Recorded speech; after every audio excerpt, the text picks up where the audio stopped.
Le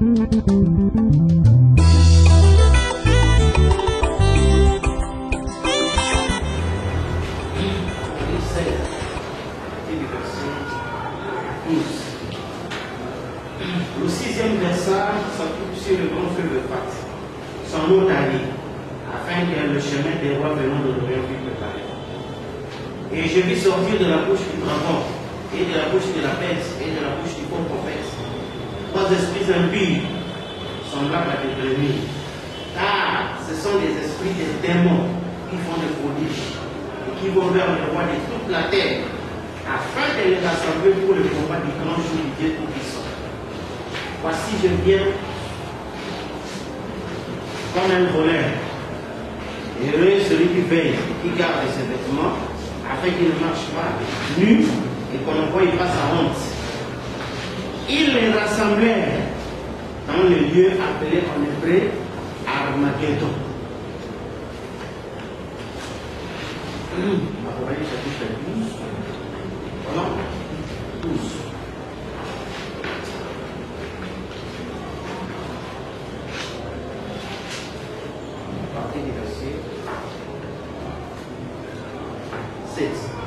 Il y eut guerre dans le ciel. Michel et ses anges combattirent contre les dragons. Et les dragons et ses anges combattirent. Mais ils ne firent pas trouver plus fort. Et leur place ne fut plus trouvée dans le ciel. Il fit précipiter les grands dragons, les serpents anciens appelés le diable et Satan. Celui qui séduit toute la terre. Il fut précipité sur la terre. Et ses anges furent précipités. J'entendis du ciel une voix qui disait: maintenant le salut est arrivé. Et la puissance et le règne de notre Dieu et l'autorité de son Christ, car il a été précipité, l'accusateur de nos frères, celui qui les accusait devant notre Dieu jour et nuit. Ils l'ont vaincu à cause du sang de l'agneau et à cause de la parole de leur témoignage. Ils n'ont pas aimé leur vie jusqu'à craindre la mort. C'est pourquoi réjouissez-vous cieux, et vous qui habitez dans les cieux. Malheur à la terre et à la mer, car le diable est descendu vers vous, animé d'une grande colère, sachant qu'il a fait des temps. Matthieu 24.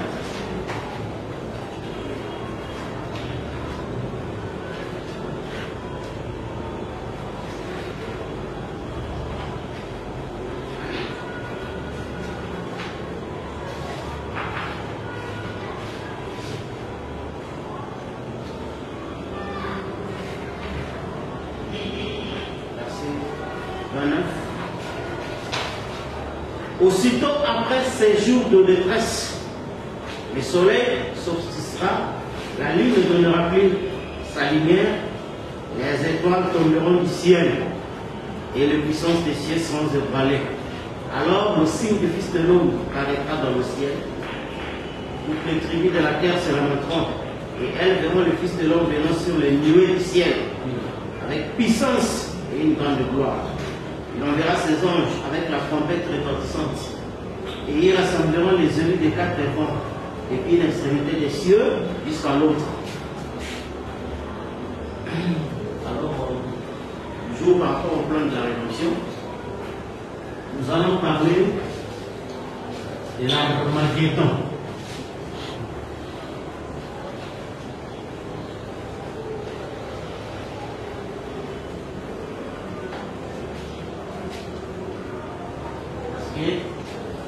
Nous allons prendre chaque chose, essayer un peu, parce que comme nous donnons le plan, même quand on a parlé du mystère de la résurrection, c'est-à-dire on ne pouvait pas parler de toutes les facettes, on a donné ce qui était vraiment essentiel quand il s'agit du plan. Et nous savons que dans notre vie, notre vie consiste toujours à la révélation des mystères. Parce que c'est ça notre fête. Oui, mais ces mystères-là sont révélés de temps à autre, dans toutes les facettes possibles. Alors, ce qui fait que par rapport à la rédemption, il y a aussi ce grand mystère d'Armageddon. Parce que toute chose a un but. Pour savoir, cet Armageddon-là, ça devait être quoi? Et quel est maintenant le but? Pourquoi ça devait avoir lieu cette guerre-là? Alors, c'est ainsi que vous comprenez que nous prenons cela. Alors, vous remarquerez que du sais qu'il y a beaucoup de choses qui se disent autour de ces mystères de l'Armageddon. Mais nous savons que l'Apocalypse est un livre de symboles. Comme Frère Madame l'a dit dans la marque de la bête, c'est un livre de symboles. Il faut qu'on lise les prophètes et en trouver l'interprétation. Alors, déjà, rien que la lecture de la Bible, quand vous lisez Apocalypse chapitre 16, donc vous trouvez déjà que l'Armageddon, ce n'est pas quelque chose de physique. Non. Parce que c'est très simple et clair. La Bible dit, sous la 6e trompette, on a vu de la bouche du faux prophète, du dragon, de la bête, du faux prophète, 3 esprits impurs qui sont sortis. N'est-ce pas? Et ces 3 esprits impurs, ce sont eux qui vont rassembler les gens pour le combat du grand jour. N'est-ce pas? Et remarquez la phrase qui suit, dit, voici, je viens comme un voleur dans la nuit. Et vous comprenez que toutes ces choses-là se passent au dernier moment de la nuit parce que le diable ne peut pas arriver au lever du soleil. Vous comprenez? Toutes ces choses-là, vous allez voir, devra se faire avant la venue des nuées. Parce que les nuées, c'est le lever du soleil. Et après, la Bible dit, ils les rassemblèrent. Ils, c'est-à-dire les 3 esprits impies, les rassemblèrent dans un lieu appelé en hébreu Armageddon. Vous comprenez? Alors, c'est ce qui fait que ce sont les 3 esprits de grenouille qui sont agents de l'Armageddon. Selon ce que l'Apocalypse nous relate. Alors, c'est ce qui fait que vraiment, dans l'application, les rois du temps de la fin, je prends la tradition et la fondation Chakima.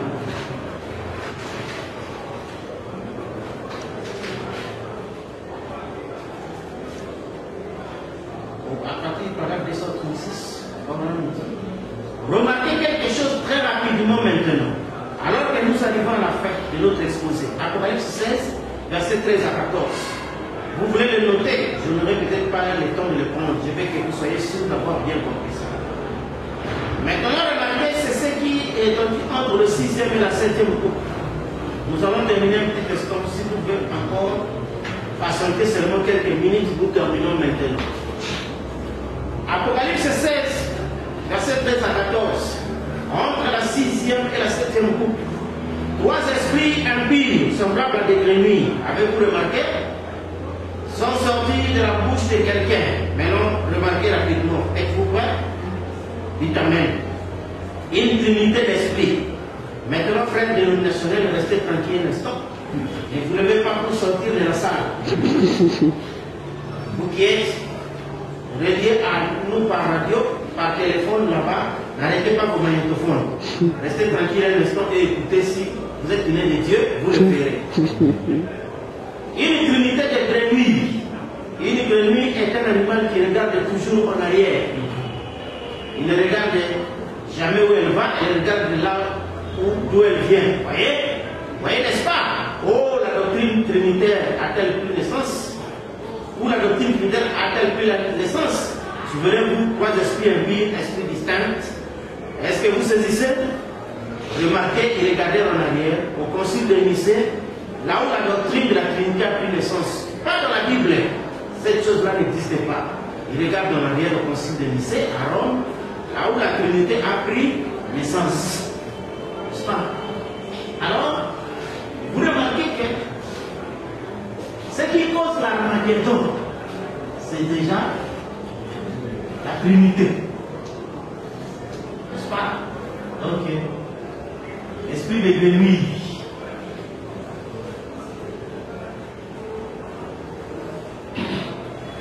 Et c'est ça maintenant qui nous montre déjà que l'Armageddon, donc ce n'est pas comme les autres, parce que je sais que les gens confondent toujours la bataille d'Armageddon avec la bataille de Gog et Magog.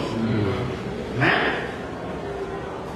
l'ouverture des sceaux a tout clarifié et il n'y a rien, il n'y a pas de confusion là-dessus. Alors, cet esprit de Trinité qui est ici, et c'est ça maintenant qui va rassembler les gens pour les grands combats. Alors, remarquez maintenant, ce que nous avons lu encore dans Apocalypse 10, on dit qu'il y a guerre, n'est-ce pas, entre Lucifer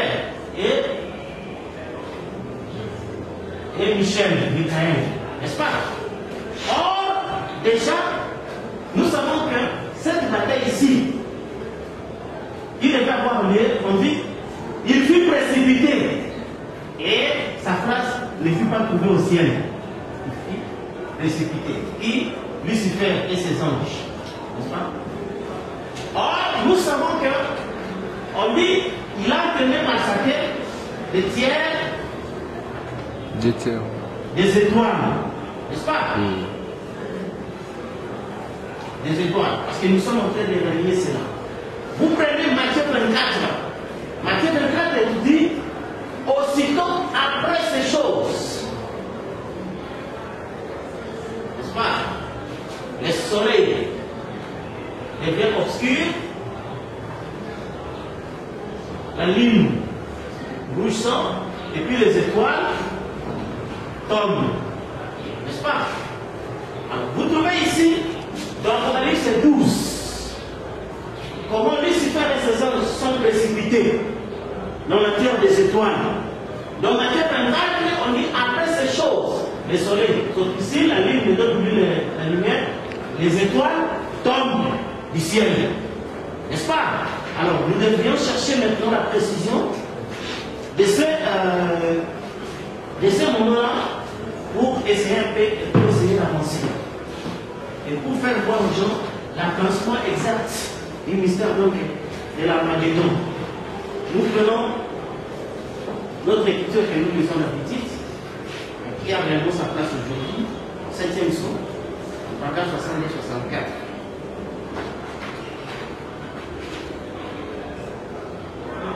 Parce que Fabien nous a dit, tous les mystères de la Bible se trouvent inclus dans les sources.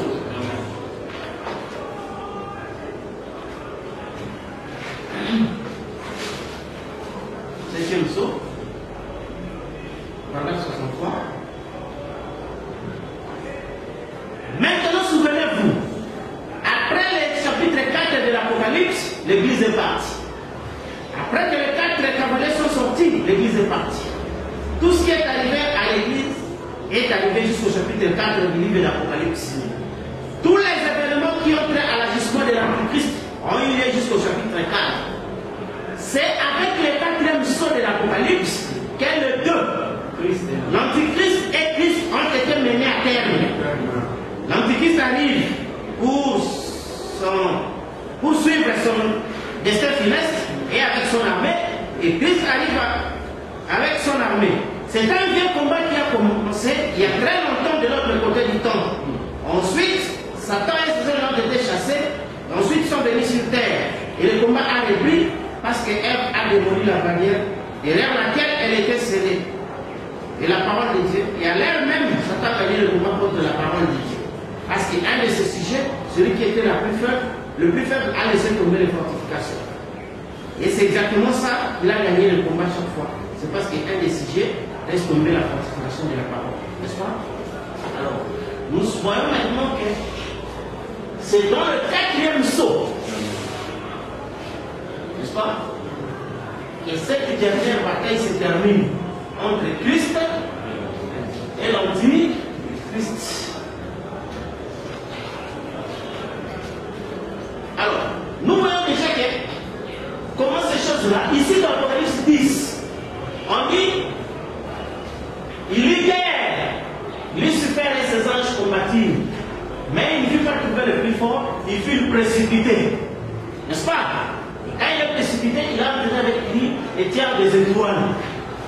Dans Matthieu 24, on dit, après ces choses, le soleil devient obscur, la lune ne donne plus l'éclat, devient rougeant, les étoiles tombent du ciel. N'est-ce pas? Et on nous explique maintenant que la bataille quatrième saut. Ce se fait dans le quatrième saut. N'est-ce pas? Alors, nous continuons à poser notre concours. Nous lisons 1 Corinthiens 15.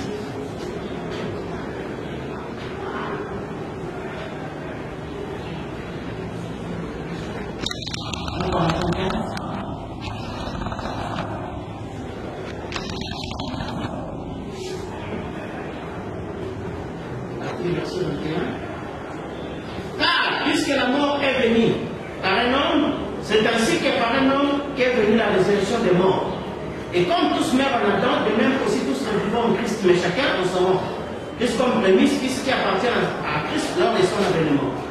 Ensuite viendra la fin, quand il aura remis le royaume à celui qui est Dieu le Père, après avoir détruit toute domination, toute autorité, toute puissance. Car il faut qu'il règne jusqu'à ce qu'il ait mis tous les ennemis sous ses pieds. Le dernier ennemi qui sera détruit, c'est la mort. N'est-ce pas? Alors, c'est là où nous avons toujours dit et parlé de ce mystère, de ce que Christ devait rester au trône pour intercéder jusqu'à ce qu'il puisse détruire tous ses ennemis. Et on dit le dernier ennemi qui sera détruit s'appelle la mort. C'est ainsi que nous avons trouvé dans l'ouverture de cette sorte, dans les 3 premiers âges. L'Église a travaillé sous l'étendard du lion. Le premier ennemi est sorti dans un cheval blanc. N'est-ce pas? Et quand l'Église a travaillé sous le veau, l'ennemi qui est sorti ici, c'était le cavalier au cheval roux. Et quand ici l'Église a travaillé sous l'onction de l'homme, l'ennemi est venu dans un cheval noir. Et quand l'Église est venue dans l'emblème de l'aigle, nous avons vu ici, c'est le cavalier au cheval pâle. Et les autres n'avaient pas de nom, mais lui il a un nom, il s'appelle la mort. Et c'est le dernier. Alors, on va dire ça. C'est pourquoi, quand nous faisons voir aux gens comme faut indiquer, essayez de rendre service à Dieu en dehors de sa volonté. Parce qu'il se pourrait qu'il y ait quelqu'un qui dise que non, ils sont en train de faire un combat contre le diable, mais il devrait savoir de quel combat s'agit-il. Parce que la rédemption ne risque pas de reconnaître ça. Ici, nous parlons du combat selon le plan de la rédemption. Oui. Nous lisons ici que Christ devait rester sur le trône pour mettre tous ses ennemis sur son marche pied. Et le dernier ennemi qui sera vaincu s'appelle la mort. C'est pourquoi nous avons toujours dit aux gens, pour qu'il y ait un dernier, il faut qu'il y ait un premier. C'est ainsi, en vertu de l'ouverture des sceaux, nous avons vu comment le premier ennemi est sorti dans un cheval blanc, le deuxième dans un cheval roux, le troisième dans un cheval noir, et le quatrième dans un cheval pâle. Et il s'appelle la mort. Et il est le dernier des ennemis. Voyez. Et ce qui fait que c'est ici dans le quatrième saut que vous pouvez dire, nous avons trouvé que c'est dans le quatrième saut que Christ et Antichrist arrivent à la fin.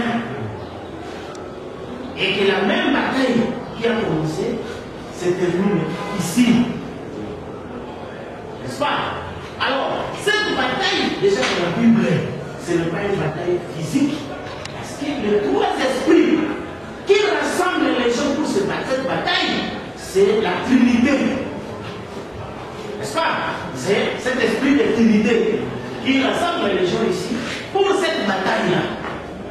Alors, ce qui fait que nous partons petit à petit. Ici, nous voyons que le diable est précipité. N'est-ce pas? Dans l'Apocalypse chapitre 12, donc, on représente ça comme les gens font le cinéma. C'est-à-dire, dans l'Apocalypse 12, Satan vient avec ses anges, n'est-ce pas? Michel aussi vient avec ses anges. Oh, souvenez-vous, Daniel 12 a parlé de ça aussi. N'est-ce pas? Lisons toujours Daniel 12, parce que toutes ces écritures-là sont importantes. Et pour la faire concorder tous, et faire taire des critiques, et chasser loin les imagination. Et la confusion. Parce que on a besoin d'imaginer quoi que ce soit, alors que l'ouverture des sceaux, toute la réalité est là.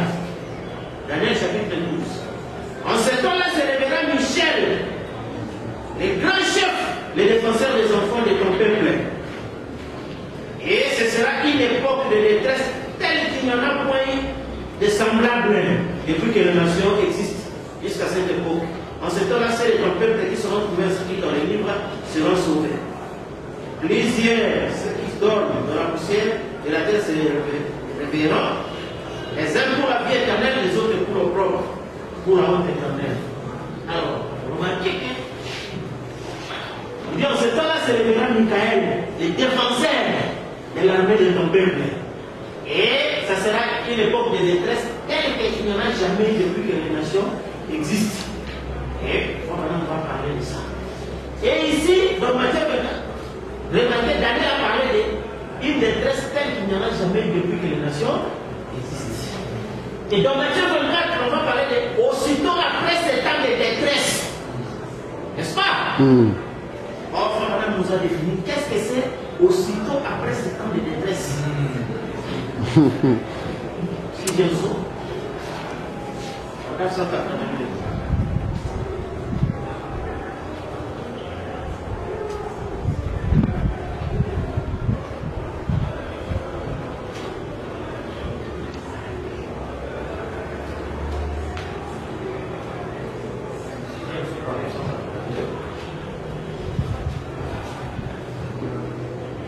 aussitôt, les frères quand même disent d'abord. Maintenant, le sixième saut, celui que nous abordons maintenant, Matthieu 24, 29 et 30. Maintenant, nous y voilà. Et maintenant, nous allons aussi prendre Apocalypse 6, 12 à 16. C'est précisément ce que nous venons de lire. Matthieu 24, 29 et 30. Aussitôt après ces jours de détresse, prendre quoi? Cette tribulation amateur par laquelle ils ont passé entre les Juifs.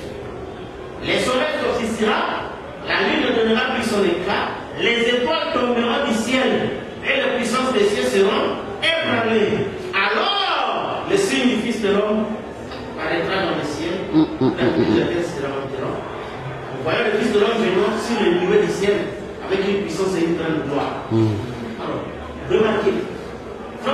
Aussitôt après ces temps de détresse, ces temps de détresse, Madame dit de la tribulation amateur dans laquelle les Juifs sont passés, il fait allusion à la deuxième guerre mondiale. N'est-ce pas? Aussitôt après ces temps de détresse, donc cette deuxième guerre mondiale qui a frappé, parce que ça a été spécialement pour les Juifs, les soleils ne va plus va devenir noir, donc la lune ne va plus donner son éclat et les étoiles du ciel vont tomber. Maintenant, les étoiles vont tomber suite à quelle action? N'est-ce pas? Or, c'est là qu'Apocalypse 12, les étoiles tombent, pas seulement en vain, mais suite à l'action de la guerre entre Lucifer et Michel. N'est-ce pas? Or, cette guerre-là, soit par exemple, c'est dans le quatrième saut. Or, le quatrième saut, les cavaliers pâles s'appelle la mort. 1 Corinthiens 15 dit aussi que le dernier ennemi s'appelle la mort. Or, la mort, c'est quoi? C'est le mélange. N'est-ce pas? La couleur pâle, c'est le mélange des couleurs qui a donné cette couleur pâle maladive. Dans laquelle Frère Madame dit, l'esprit de religion, de la politique, et démoniaque, tous mêlés ensemble. Et nous trouvons que c'est cet esprit de Trinité, d'Apocalypse 16, qui va rassembler les gens pour cette bataille d'Armageddon. La dernière des batailles entre Dieu et Satan. Et c'est ce qui fait que les gens n'ont pas de plan. C'est pourquoi ils marchent comme ça.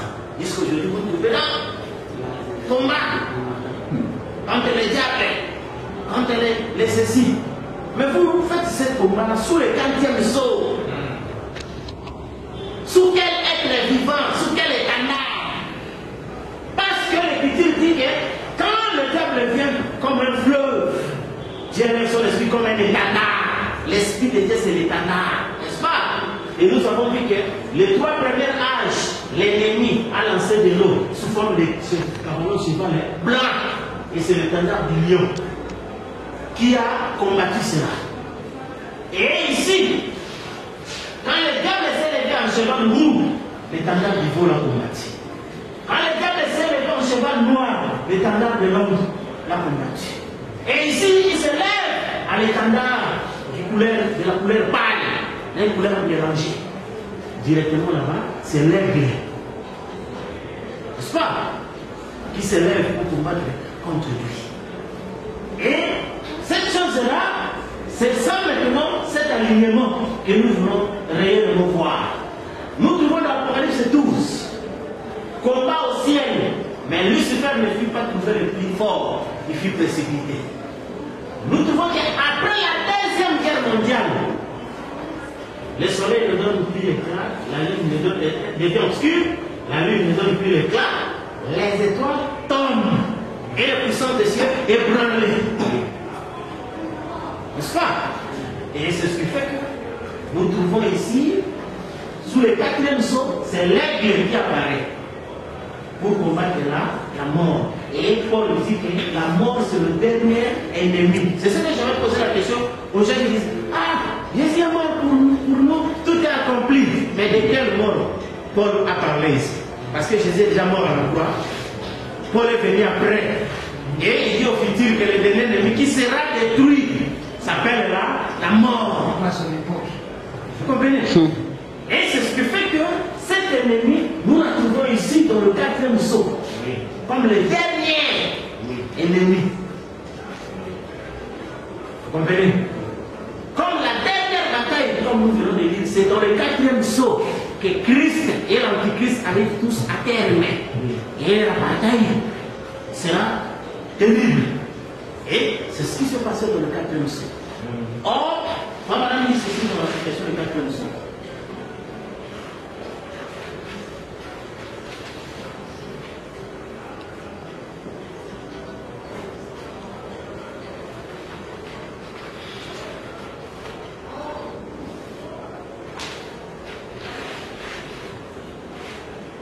Alors, on dit ceci. Commençons par 235 jusqu'à 238. Les croyez-vous? Je ferai mourir des morts ces enfants, c'est pour susciter des morts. Je ferai mourir des morts. Et s'ils sont mis à mort, ils sont séparés éternellement. Bien souvenez-vous, il lui a donné du temps pour que ça répande. L'âge de Thyatire, c'était l'âge des ténèbres. C'était l'époque de la chevauchée, cavalier au cheval sombre. Alors qu'il faisait payer les messes et tous les prières et les réveils et tout le reste. Maintenant, vous voyez, de son cheval noir, après avoir refusé les servitures de l'âge de Thyatire, alors quoi il change de motif? Du cheval noir sur celui d'une couleur pâle, la mort pour son dernier ministère. C'est dans le 4e sceau. Vous comprenez? C'est ça son dernier ministère. Continuons. Maintenant, je vais me permettre ici de secouer un peu chacun individuellement. Si vous refusez Dieu et si vous refusez l'appel de Dieu, un de ces jours, vous le ferez pour la dernière fois. Alors, comme ça s'est passé pour cette église-là, ça sera terminé. Sa patience qui ne contestera pas toujours avec l'homme. Vous voyez? Et après avoir refusé de l'accepter, alors il a changé un nom. Elle a un nom, c'est la mort, la séparation. Dieu a dit, je vais même prendre ses enfants, les protestants, et je vais tous le faire mourir de séparation éternelle. Voilà l'âge de Thyatire, l'âge des ténèbres. Son cheval noir devient alors la mort pour son dernier ministère. Vous voyez comme les âges de l'église s'harmonisent bien avec les sceaux. Absolument parfait. Alors nous savons que c'est juste. Le Saint-Esprit ne fait pas d'erreur. Il nous a donné une glorieuse confirmation la dernière fois quand on a terminé les âges de l'église là, vous savez. N'est-ce pas? Donc, les âges et la leçon concordent parfaitement. N'est-ce pas? C'est ça que les frères voulu croire ce que Frère Branham lui dit dans Comment puis-je vaincre? L'inspiration est plus que ce qui est écrit. N'est-ce pas? Et quand maintenant Frère Branham a dit aux gens que après mon départ, les gens ont problème de vision, ces photos l'expliqueront clairement. Et les gens, ils sont venus, ils ont dit bon, répétez les messages. Répéter les messages, c'était lecture grammaticale et la récitation. Vous bloquez les citations, vous répétez les messages. Ce n'est pas ça. L'esprit et l'épouse disent viens. Parmi l'esprit, les prophètes, l'épouse diront tous trois la même chose. Et ce qu'ils diront aura déjà été dit dans la parole. C'est-à-dire qu'il y a tellement cette énormité de brochures. Vous allez lire ça scientifiquement, retenir phrase après phrase et commencer à parler aux gens. Vous allez commencer par quoi? Et ce qui fait que moi personnellement, en tant que votre frère, la première des choses que j'ai compris dans le message, c'était le mystère de la rédemption, c'est-à-dire le mystère du dernier ennemi. C'est ainsi qu'en lisant 1 Corinthiens 15, le dernier ennemi, pourquoi on l'appelle dernier? Il faut qu'il y ait un premier. Et dernièrement compris, ah oui, c'est le déroulement des sauts. Vous comprenez? Et c'est là maintenant, a beaucoup aidé pour la stabilisation. Et ce qui fait que vous comprenez, les gens ont des sérieux problèmes. Parce qu'ils ne savent pas aligner les âges avec les sauts. Un jour, nous étions avec le Boda, nous avons parlé à un vieux qui est parmi les églises du message, en disant que non, c'est dans les 4e sauts que l'épouse part dans l'enlèvement. Ah, il s'est mis à rire. Il dit, mais comment il pose la question, comment l'épouse peut aller à l'enlèvement dans l'âge des théatines? C'était premier saut, premier âge.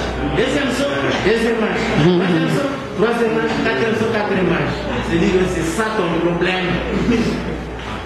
Et quand nous avons sorti l'exposé, on lui a donné le livre, paragraphe et page 270.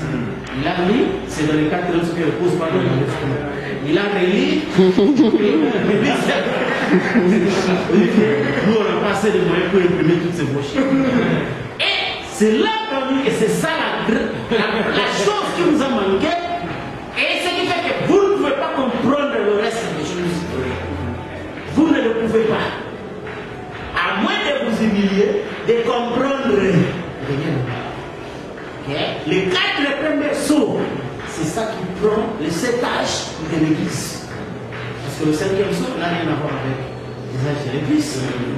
Le 6e saut, rien à voir avec l'épouse, parce qu'elle croit qu'elle ne vient jamais en jugement. Vous comprenez? Et le 7e saut, c'est le rassemblement de tous les élus, depuis Adam jusqu'au dernier élève. Et jusqu'à entrer les retardataires dans les grands corps. Vous comprenez, frère? Alors, parmi les sauts, le 4e est celui du dernier pour l'église. C'est pourquoi dans ces 4e sauts, comme le diable ne veut pas aller à l'éternité, parce que le 7e saut c'est l'éternité. Oui. N'est-ce pas, frère? Disons un peu quelque chose pour vous. C'est important, c'est là. Je crois dans le premier saut.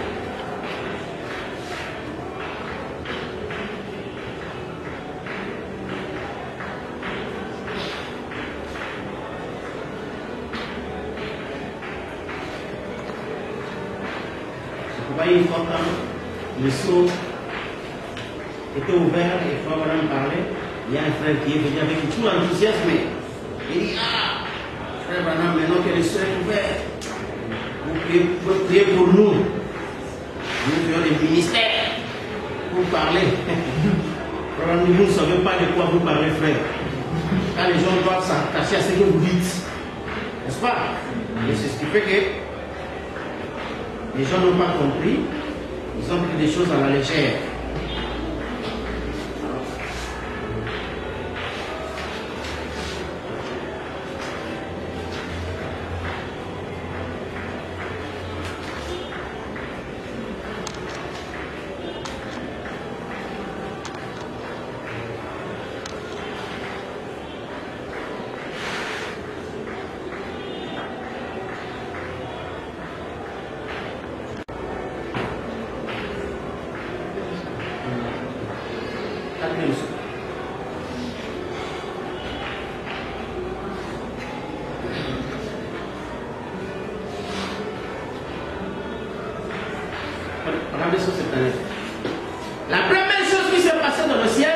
C'est un combat. Lucifer a été chassé. Et il est venu sur terre. Alors il a pollué les jeunes. Et puis depuis ce temps-là, il n'a pas arrêté de polluer. Et maintenant, du combat du ciel, on a bouclé au combat sur la terre. Et cela doit se terminer sur la terre au temps de la fin. Par un combat appelé Armageddon. N'est-ce pas? Donc ça devait se faire au temps de la fin. Par un combat appelé Armageddon. Oh, tout le monde sait que le combat a commencé dans le ciel. Saint, alors ils l'ont chassé. Michael et ses anges l'ont vaincu. Il a été chassé. Et à ce moment-là, il est descendu tout droit en Éden. Et c'est là que le combat a commencé, ici sur terre. N'est-ce pas? Maintenant, nous dans les quatre émissions. Au programme de 185, oui. Donc, le combat a commencé dans le ciel.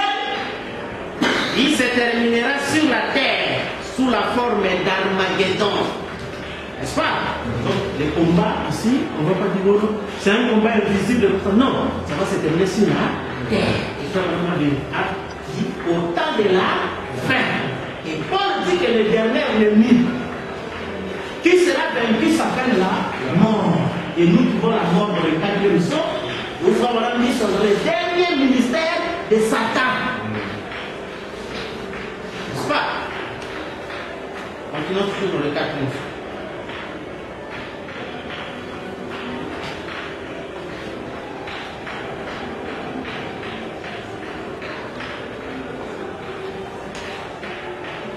Commençons par la 306, 305, ça 300. Et 309. Non, jusqu'à 310. 305 à 310, quatrième saut. Mais souvenez-vous du temps de Jézabel, quelqu'un ne s'est pas gêné pour leur dire ce qu'il en était. Les rassemblements sur leur cheval aux couleurs mélangées, voyez-vous, il réunit tout. Un mélange de credos et de dénominations, des doctrines faites des mains d'hommes. Bien sûr, sur la couleur mélangée. La couleur mélangée de ces chevals du monde, de la couleur pâle de la mort. Maintenant c'est vrai, les couleurs mélangées du cheval des couleurs pâles qui représentent la mort, le monde. Oh, pas de sang sacré ou la parole de Dieu. Et bien regardez, des quatre coins de la terre, il les rassemble. Il les rassemble à Armageddon, dit la Bible. J'essaie de penser au passage de l'écriture que j'ai noté ici. Je ne vais pas les citer, mais je regarde ce que j'ai écrit pour voir ce que c'est. Il les rassemble pour le grand jour du combat du Seigneur Dieu. Regardez bien. Donc, sur ce cheval aux couleurs mélangées, ce cheval du monde, malade de couleurs pâles, pensez-y un peu, vous savez, c'est mauvais. Et maintenant, regardez bien où il les rassemble, des quatre coins de la terre. Il se rassemble maintenant pour la confrontation. La confrontation se fera à Armageddon, selon la parole. Sur le cheval de couleur pâle, n'est-ce pas? C'est là qu'il fait Armageddon. Sur le cheval de couleur pâle. Le quatrième, précision. Avec celui qui les monte, qui porte la mort, qui porte le nom de la mort. L'Antichrist, écoutez, l'Antichrist, la première dénomination, ça c'est incontestable avec sa Jézabel, une prostituée, quant à la parole, avec ses filles, à elle qui l'accompagne, les protestants. Il les rassemble maintenant dans l'unité. Vous voyez? Avez-vous entendu les baptistes de notre jour qui parlaient ici avec? Vous savez, hein? On ne va plus se joindre à eux, mais on va être gentil avec eux. Resterait un peu de lien. Wow. On ne viendra pas membre à leur église, mais. Et voilà, c'est exactement ce que la parole dit. Voyez-vous? Une vieille prostituée pour commencer. Alors, les voilà qui les rassemblent pour cette confrontation d'Armageddon. Montés sur un cheval de couleurs mélangées. Cheval blanc, cheval rouge, cheval noir. Les trois puissances. La puissance politique, la puissance spirituelle et la puissance démoniaque, c'est-à-dire l'Antichrist. Quand on mélange tout ça, ça donne cette chose d'une pâleur maladive sur laquelle il est monté. C'est vrai. Maintenant, regardez ce qu'il montre. Ce cheval livide, de couleur grisâtre, un mélange de noir, de roux et de blanc. Il s'avance pour le combat. Il rassemble ces sujets de toutes les nations qui sont sous le ciel. Est-ce que Daniel n'a pas interprété le songe avec le faire pénétrer tous les royaumes, Rome, et le voilà qui les rassemble. Maintenant, on va se attirer un instant, je termine, écoutez. Il se rassemble maintenant pour ça. Il amène ce sujet des 4 écoles de la terre. Alors il monte ici un cheval de 3 couleurs mélangées. Un cheval d'une pâleur maladive. Le même homme. Vous voyez? Maintenant, dans le 19, il n'y a pas seulement lui qui se prépare, mais Christ aussi prépare à le rencontrer. Et commence à s'en chaud et acharné. Alors, c'est ça ce que vous voyez vous-même que la bataille d'Armageddon, c'est un combat spirituel qui se fait sur la terre parce que les 3 esprits, c'est l'esprit de Trinité, c'est-à-dire le catholicisme humain. Et quand Frère Branham dit que tout rejoint le catholicisme humain dans les derniers jours, et tout a rejoint le catholicisme humain, c'était pour combattre lui. Vous comprenez? Et c'était ça la dernière bataille d'Armageddon. Oh, souvenez-vous, la bataille qu'il y a eu entre Israël et le Philistin était conditionnée par leur leader. Oui. N'est-ce pas? Quand David est sorti, il dit 6 mois, je gagne. Oui. N'est-ce pas? Vous devenez soumis à nous. Si toi tu gagnes, nous devenons soumis à vous. Ça veut dire que la victoire de David était la victoire d'Israël. C'est ça ce que les gens chantaient, sa victoire est aussi la nôtre. N'est-ce pas? Alors, on n'avait pas dit que bon, on divise des. Israël c'est contre l'autre. Yopono contre non. Ce sont les 2 leaders. Les 2 leaders. Et quand les 2 leaders se sont affrontés, comme les leaders d'Israël les a fait tomber directement, ils étaient automatiquement soumis à Israël. C'est ça que vous comprenez? Et vous vous souvenez vous-même de la vision du bâton triangulaire, n'est-ce pas? Auquel Frère Branham nous dit, avait un homme qui frappait une femme, n'est-ce pas? Et lui s'est vu obligé d'intervenir. Et quand il a intervenu, il a frappé l'homme, n'est-ce pas? Il a soumis l'homme et il a délivré la femme, n'est-ce pas? Et la même chose que nous voyons. C'est pourquoi remarquez, quand Frère Branham a prêché et que le frère est venu l'embrasser, disant que cette prédication peut être le 23e chapitre d'Apocalypse, directement le parlant langue est sorti en français, ça n'a pas été dit puisque vous avez choisi. Non, c'était l'individu. Puisque tu as choisi. Cette chose de soi, c'est par elle que s'accomplit l'immense victoire dans le monde divin. Vous comprenez? Ce n'était pas la victoire de chaque frère. On devait attendre que chaque frère arrive à vaincre, à vaincre, à vaincre. Les tables vaincues. Non! C'est David qui a accepté la charge. Même les gens de sa famille disaient, c'est petit ici, ne ferait pas de problème. Même son père a pleuré, dit, c'est fini pour mon fils, j'ai perdu mon fils cadet. Mais David avait la révélation. Il était mandaté. Parce qu'il a été loin. N'est-ce pas? Et avec le mystère des 5 bières, il a fait tomber Goliath. Et automatiquement, ils étaient soumis. Vous comprenez? Et c'est ça la même chose que quand Frère Branham est venu, et il dit que, il dit aux gens, Dieu m'a donné une commission, je vais prier pour le roi et pour tout le monde. Comme c'est un monde intellectuel, par rapport à l'intellectualisme, Frère Branham était petit. Il n'a même pas fini le bac. Il n'a même pas été à l'université. Pour moi, qui ne sait même pas bien parler. Mais lui, il avait la révélation. Et l'ange l'a visité. C'était tellement une évidence qu'il n'y avait pas moyen de faire quoi que ce soit. Et aussitôt après ce temps de détresse, en termes clairs, après la Deuxième Guerre mondiale, en 1945, en 1946, l'ange lui apparaît. Il lui donna la commission d'aller faire tomber les étoiles, d'aller ébranler la puissance des cieux. Et Frère Branham dit que jamais un messager n'a fait le tour du monde. Depuis que le monde est là, aucun messager n'a fait le tour du monde. Mais lui, il en a fait 7 fois le tour du monde. Ça dit partout, n'importe quel démon qui était caché dans n'importe quel pays, il devait être secoué. Il devrait être secoué. Or, comme toi, madame, avait le même ministère que celui de Jésus. Nous avons vu avec vous, quand Jésus est allé pour secouer les démons étaient intelligents. Il dit, fils de Dieu, pourquoi tu es venu nous doubler avant l'heure? Jésus s'est souvenu que oui. C'est devrait attendre la Armageddon.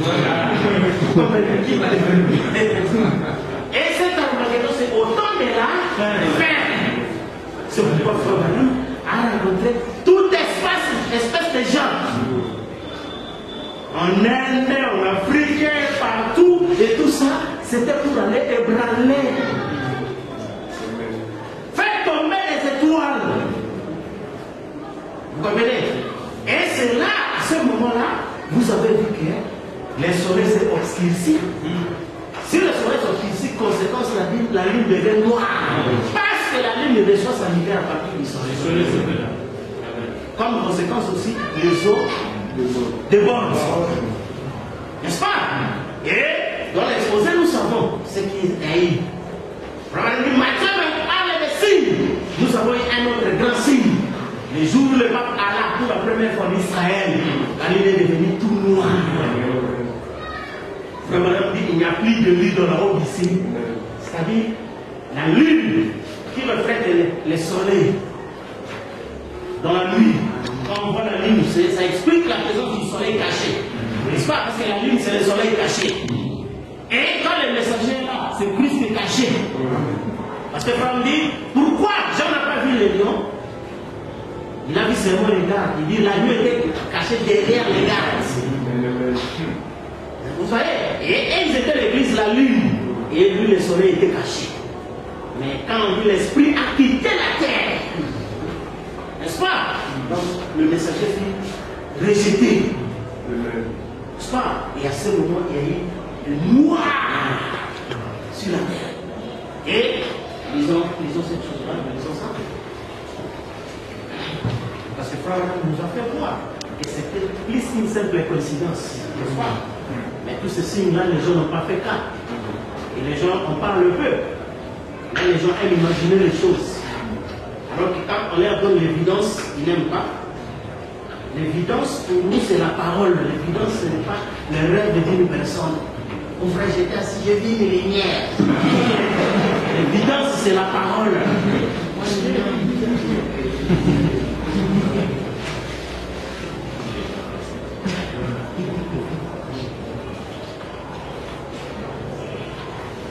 Page 348 et 349, excusez les tâches. On a même donné le Christ en dehors de l'église. Apocalypse 3, 20 à 22. Voici, je me tiens à la porte et je frappe. Si quelqu'un entend ma voix et ouvre la porte, j'entrerai chez lui. Je souperai avec lui et lui avec moi. Celui qui vaincra, je le ferai asseoir avec moi dans mon trône, comme moi j'ai vaincu, et je suis assis avec mon Père dans son trône. Celui qui a des oreilles entend ce qu'il étudie aux églises. Il y a une grande confusion au sujet de ces versets à cause de la façon dont beaucoup de personnes l'utilisent dans leur activité d'évangélisation personnelle. N'est-ce pas? Voilà, partout dans l'évangélisation personnelle, les gens viennent là-bas, je frappe, si tu ouvres, je vais entrer. Et ça, c'est la confusion. Il y a beaucoup de confusion. Comme si Jésus était à la porte des gens pécheurs et qu'il frappait pour qu'on le laisse entrer. Ils disent ensuite que si le pécheur ouvre la porte, Jésus entrera. Mais ces versets ne s'adressent pas individuellement aux pécheurs. Nous avons un résumé de tout le message. Si on laisse la parole de côté pour la remplacer par des credos, qu'on dépose le Saint-Esprit pour la remplacer par des papes, des évêques, des présidents, des conseillers, et qu'on rejette les sauveurs pour le remplacer par un programme d'œuvre, l'appartenance à une église, ou le fait d'être conforme à un système d'église. Que peut-on faire de plus encore? Voilà ce qu'est l'apostasie. Voilà comment on l'a abandonné. Voilà la porte ouverte à l'Antichrist. Car quelqu'un est venu au nom de son Père Jésus et qu'on n'a pas reçu, mais rejeté. Matthieu 24 parle des signes qui apparaîtront dans le ciel en ces derniers jours, juste avant la venue de Jésus. Je me demande si vous avez remarqué qu'il y a eu récemment un de ces signes qui illustre cette vérité que nous venons d'examiner. Cette vérité, c'est que Jésus a progressivement été mis de côté jusqu'au dernier âge où il est rejeté de l'Église. Souvenez-vous que dans le premier âge, presque tous les siècles qui formaient l'Église étaient dans la vérité. Pourtant, il y avait une petite erreur appelée les œuvres des Nicolaïtes qui l'empêchaient de former un siècle entièrement éclairé. Ensuite, dans l'âge suivant, les ténèbres ont continué à s'infiltrer pour recevoir une plus grande partie du cercle, ce qui laissait moins de lumière. Dans le troisième âge, l'éclipse était encore plus avancée. Dans le quatrième âge, qui correspond à l'âge des ténèbres, la lumière avait presque disparu. Réfléchissez maintenant à ceci. L'église reflète la lumière de Christ. Il est le soleil. L'église est la lune. N'est-ce pas? Oh, déjà avant, il faut dire Christ a quitté l'église. Ce cercle lumineux est donc la lune. Donc, d'une lune presque entière et presque pleine au premier âge, la partie lumineuse a diminué jusqu'à devenir un mince poisson dans le quatrième âge. Mais dans le cinquième âge, elle a commencé à grandir. Dans le sixième, elle a considérablement grandi. Pendant une partie du septième âge, la lumière a continué à grandir. Puis elle s'est soudain arrêtée pour disparaître presque complètement. Alors, les ténèbres de l'apostasie avaient pris la place de la lumière. Et à la fin de l'âge, il n'y a plus de lumière. Parce que les ténèbres avaient pris le dessus. Christ était maintenant en dehors de l'église. Voici donc le signe dans le ciel. Le dernier éclipse de la lune était une éclipse totale. La lune s'est totalement obscurcie en 7 phases. Pendant la 7e phase, l'obscurité totale. N'est-ce pas? Donc je crois, tout le frère madame, vous savez qu'il parle de la photo ici. Donc la lune avait fait l'éclipse à 7 phases. Mais la 7e phase n'est même pas photographiée. C'était tout noir. N'est-ce pas? Et probablement c'était tout noir. En quelles circonstances? Il dit,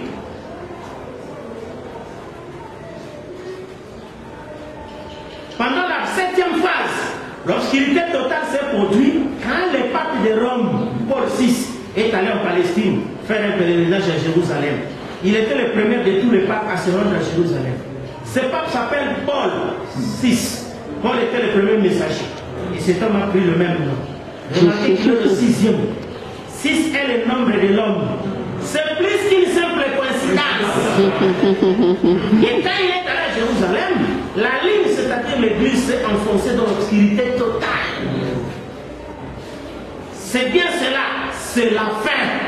Cette génération ne passera pas avant que tout ne soit accompli. Or, ceci a eu lieu en 1960. La génération, c'est 40 ans. Comptez. Oui, Seigneur Jésus vient bientôt. Alors, c'est pourquoi vous allez faire que c'est ça, effectivement. Donc, nous avons avec vous comment nous savons que quand le soleil ne donne plus, conséquence, la lune donc devient tout noir. Donc la lune disparaît, n'est-ce pas? Or, si la lune disparaît, comme on nous a dit, les eaux débordent. N'est-ce pas? Or, comment les eaux ont débordé? Nous avons dit avec vous que la lune était là. La lune était là pour séparer la mer et le sec. N'est-ce pas? Alors, l'eau et le sec, ça dit ça c'est la mer, ça c'est la terre. N'est-ce pas? Mais on dit qu'il y a le catholicisme qui régnait, une bête qui régnait sur la mer. N'est-ce pas? Mais il y a une autre qui est sortie sur la terre. Le protestantisme. Mais il était semblable à un agneau. Ici c'est le catholicisme. Alors la lune avait pour rôle de séparer le catholicisme et le protestantisme. Mais on dit, quand la lune disparaît, tout l'eau va dégoûter la terre. N'est-ce pas? Et effectivement, remarquez que quand le pape est allé pour la première fois à Jérusalem, n'est-ce pas? Et remarquez, la lune est devenue tout noire. Christ a quitté l'église, conséquence, tout a rejoint le catholicisme. N'est-ce pas? C'est le conseil écuménique où la mer a englouti la terre. Et ce qui est arrivé au temps de Noé est arrivé à rayonnement. Parce qu'au temps de Noé, c'était le déluge. Le déluge naturel. Et pour qu'il y ait cette allige, quand la lune disparaît, tout même engloutit la terre. Et quand le pape est allé à Jérusalem, et qu'on a fait la réunion pour le conseil œcuménique, c'est ça le déluge. Vous comprenez? Et c'est pourquoi Frère dit, juste au moment où il veut mettre son ignoble décès à exécution, l'épouse est déjà partie. Parce que l'âge de Noé était au-dessus de la mer. C'est pourquoi Frère dit que celui qui vaincra aura droit à manger l'arbre de vie. Frère dit celui qui vaincra le catholicisme et le protestantisme aura droit à manger l'arbre de vie. Vous comprenez? Et c'est ce qui fait que tout ceci devient la même. C'est pourquoi quand le nuée vient, n'est-ce pas? Quand le nuée vient, il a un pied sur la terre, un pied sur la terre. Le catholicisme et le protestantisme. C'est pourquoi il a le pied de rein. Le pied de rein suffit la révélation. C'est pourquoi c'est la révélation de la parole qui donne autorité sur le diable et les démons. Oh, les sept honneurs sont une seule révélation. C'est la révélation du mystère de qui est Jésus-Christ. Donc, quand vous n'avez pas cette révélation, obligatoirement, vous serez englouti dans le catholicisme. Vous voyez? C'est pourquoi aujourd'hui le déluge a déjà eu lieu. Parce que la mer a englouti la terre. Parce que la ligne a disparu. Vous comprenez? Et c'est ce qui fait que, quand elle a disparu, alors c'est pourquoi le marqué, aussitôt après ce temps de détresse, from la tribulation amateur auquel les Juifs sont passés, c'est-à-dire la deuxième guerre mondiale, en 1945, la deuxième guerre mondiale est terminée, en 1946, Frère Branham reçoit la mission. N'est-ce pas? Et c'est ce ministère de Frère Branham qui était le dernier combat entre Dieu et Satan. Et Frère Branham prêchait même Dieu contre Satan. N'est-ce pas? C'était pas de la blague. Et cela a lieu au 4e saut. Et ça concorde avec la Bible. Pour Paul dit que le dernier ennemi s'appelle la mort. N'est-ce pas? Le dernier ennemi. Après ça, il n'y a plus d'ennemis. C'est pourquoi la parole dit, puisque tu as choisi le chemin de toi, c'est par elle que s'accomplit une immense victoire dans l'amour divin. Vous comprenez, frère? Alors c'est ce qui fait que vous voyez maintenant cet esprit de Trinité. N'est-ce pas? Et nous ne ferons pas plus que les choses. Nous allons prendre le temps pour décortiquer l'esprit de Trinité. N'est-ce pas? Pour voir ce qui fait regarder les gens en arrière. Et c'est ça l'esprit que vous allez venir combattre. Là, il disait toujours que l'homme regarde toujours en arrière.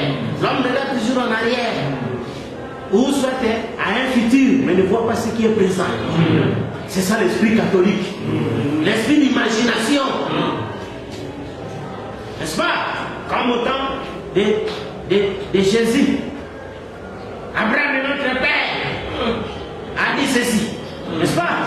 Et effectivement, on est passé par là. Quand Frère Branham est venu, nous connaissons Jésus, le Seigneur Sauveur. Et quand Frère Branham a parlé, après son départ, les gens viendront. C'est là les gens disent, nous avons l'absolu. N'est-ce pas?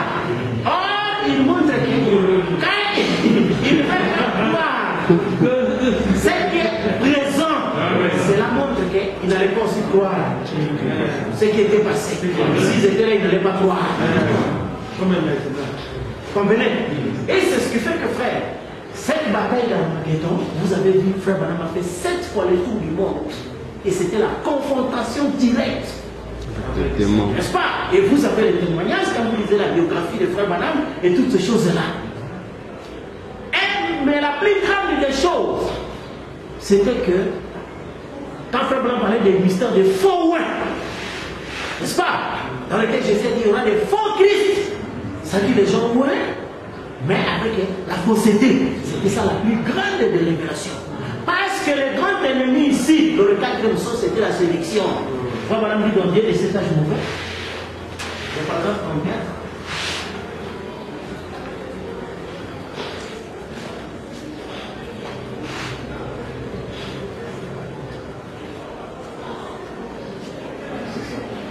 Dieu et cet âge mauvais, le paragraphe 34, il dit ceci. La semaine dernière, dans C'était l'âge la plus grand-mère de tous les âges. Le VVH. De tous les âges de tromperie depuis le jardin d'Éden jusqu'à maintenant, il n'y a jamais eu un âge aussi trompeur que cet âge ici. Il se lèvera des faux prophètes et ils opéreront des signes et des prodiges, afin s'il était possible de se dire même les élus. Simplement les églises froides formalistes sont pesées et tout le reste est basé sur la théologie frère de Médon. Ça, ce n'est pas ça. Les élus n'y prêteront jamais attention. N'est-ce pas? L'église théologique est empesée, non, ils ne prêteront pas attention. Mais là, c'est presque comme la chose véritable. Laissez juste un mot de côté. C'est tout ce que vous avez à faire. Promis pour cette tâche. Un temps très important.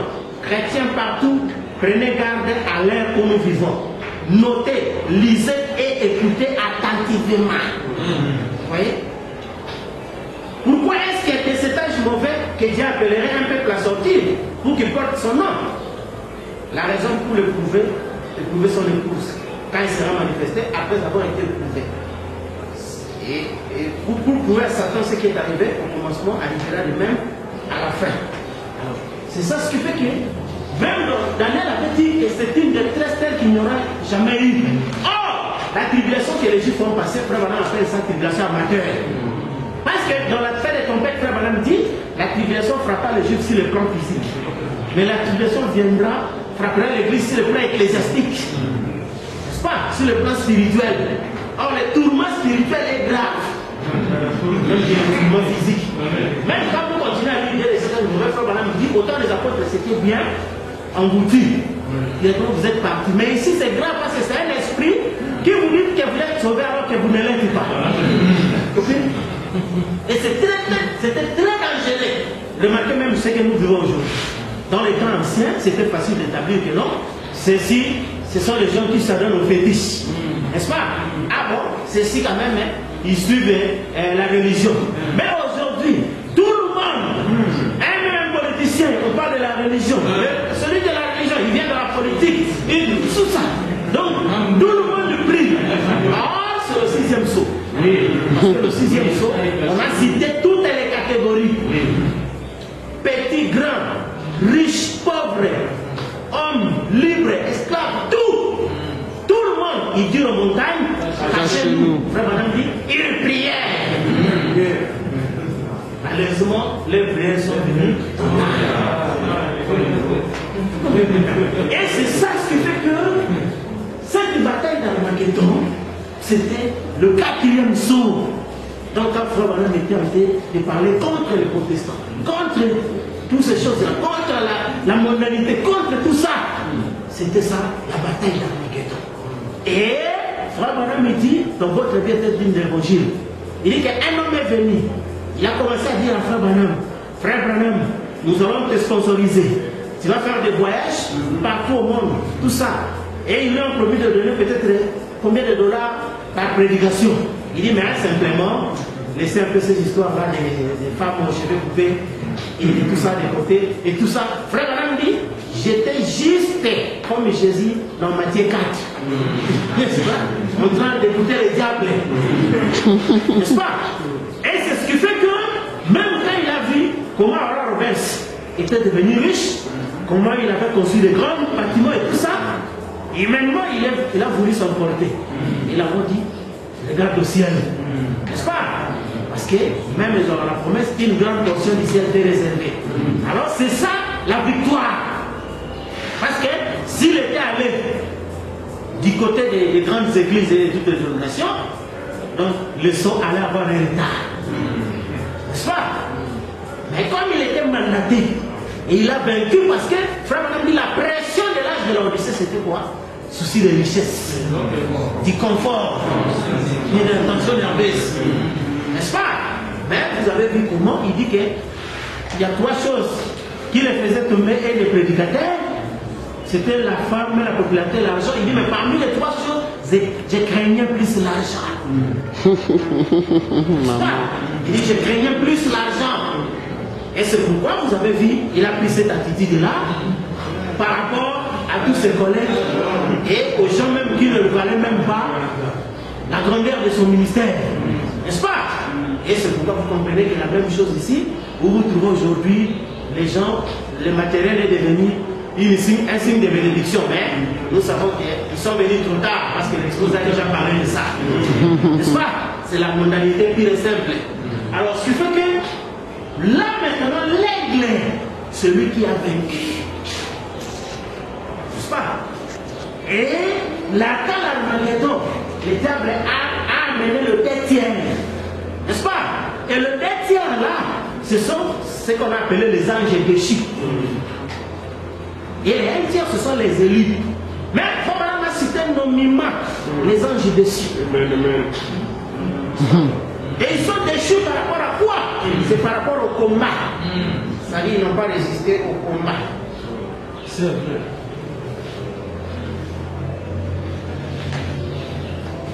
Ils n'ont pas résisté au combat, mais c'est pourquoi on les a appelés les anges déchus. Dans Christ est la révélation du mystère de Dieu, page 83 et puis page 84. Remarquez, dans les derniers jours, Lucifer est en train d'agir comme il a fait au départ. Qu'est-ce que Lucifer a fait? La première chose que Lucifer a fait pour briser la communion entre Dieu et l'homme, fut qu'il chercha à lui bâtir un royaume plus grand en splendeur et apparemment plus civilisé, un royaume plus grand que celui de Michael, de Christ. Au commencement, Lucifer avait dans son cœur l'intention de réaliser au ciel une chose plus glorieuse et plus brillante que ce que Christ avait fait.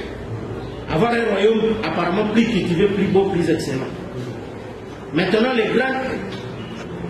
Pensez-vous que dans le millénium, nous aurons les automobiles ainsi que les avions? Voyez-vous ce que Lucifer est en train de faire? Maintenant, les grandes dénominations raffinées et intellectuelles sont en train de faire cette même chose. Ces rassemblements pour faire la même chose, voyez-vous, ils sont en train de se rassembler et de se faire des dénominations, chacun essayant de surpasser l'autre. Maintenant, ils ont tellement de richesses qu'ils ne savent comment faire. Sinon, d'unir cela à l'église catholique, voyez-vous. Lucifer qui construit encore un royaume plus grand pour mettre dehors les gens qui ne croient pas aux dénominations. Et même s'emparer des bâtiments de leur église pour en faire des dépôts. Et les pasteurs de ces églises n'auront pas du tout de droit. Et un homme qui est envoyé de Dieu n'aimerait jamais rejeter et rester dans une dénomination après avoir entendu ceci, ou après l'avoir vu. Remarquez dans les derniers jours, Lucifer est en train de faire la même chose. Pouvez-vous voir cela? Le diable est en train de faire la même chose. Établissons une église hybride. Une église hybride par des membres hybrides. Hybride par la connaissance au lieu de la parole. Par les hommes intellectuels au lieu des hommes nés de nouveau. Bâtissons un royaume intellectuel qui surpassera celui du petit troupeau de Christ. Voyez-vous qu'est-ce qui a causé cela?